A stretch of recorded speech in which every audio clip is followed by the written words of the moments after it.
పార్వతీపురం మన్యం జిల్లా కురుపాం నియోజకవర్గం జియ్యమ్మల వలస మండలం ద్రాక్షాయని గిరిజన గ్రామ ప్రజలకు కనీస మౌలిక సదుపాయాల కోసం వేడుకుంటున్నారు. సుమారు 100 కుటుంబాలు నివసిస్తున్న ఈ గ్రామంలో రోడ్లు, మంచినీటి సౌకర్యం, విద్యుత్ వంటి ప్రాథమిక వసతులు లేక తీవ్ర ఇబ్బందులు పడుతున్నామని గిరిజనులు ఆవేదన వ్యక్తం చేస్తున్నారు.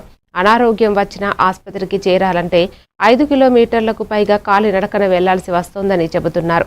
ప్రభుత్వాలు మారినా తమ బతుకులు మారలేదని ప్రజాప్రతినిధులు ఇప్పటికైనా స్పందించి గ్రామానికి అవసరమైన సదుపాయాలు కల్పించాలని వారు కోరుతున్నారు.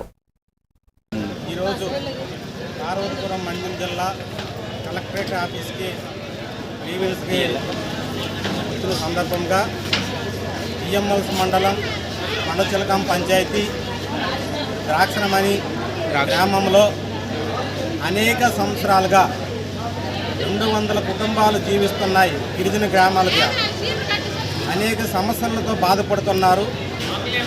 అలాగే ఈరోజు పార్వతీపురం మండలం జిల్లా కలెక్టర్ గారికి వినతిపూర్వకంగా మేము మా సమస్యలను పరిష్కరించండి అని వినతి పత్రాన్ని సమర్పించడం జరిగింది. తార్ రోడ్డు కోసం ప్రజాప్రతినిధుల దగ్గరికి వెళ్ళి వినతులు ఇచ్చి అనే సందర్భాలు మిగిలే తప్ప ఎవరు కూడా మాకు తార్ రోడ్డు అనేది శాంక్షన్ చేయడం చాలా ఇబ్బంది.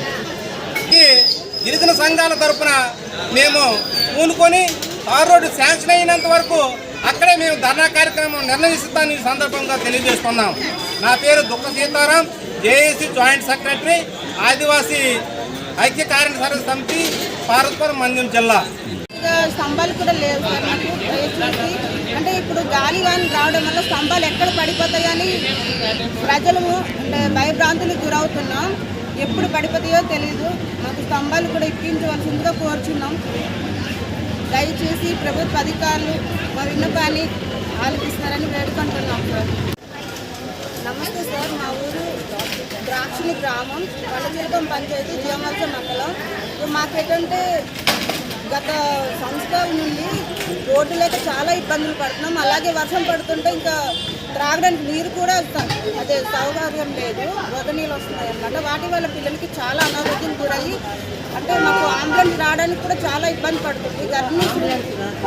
గర్భిణీ స్త్రీలకి తీసుకురావడానికి అంబులెన్స్ కూడా రావట్లేదు సార్. దానివల్ల ఏంటంటే గోళీ మోత ద్వారా తీసుకువెళ్ళాల్సి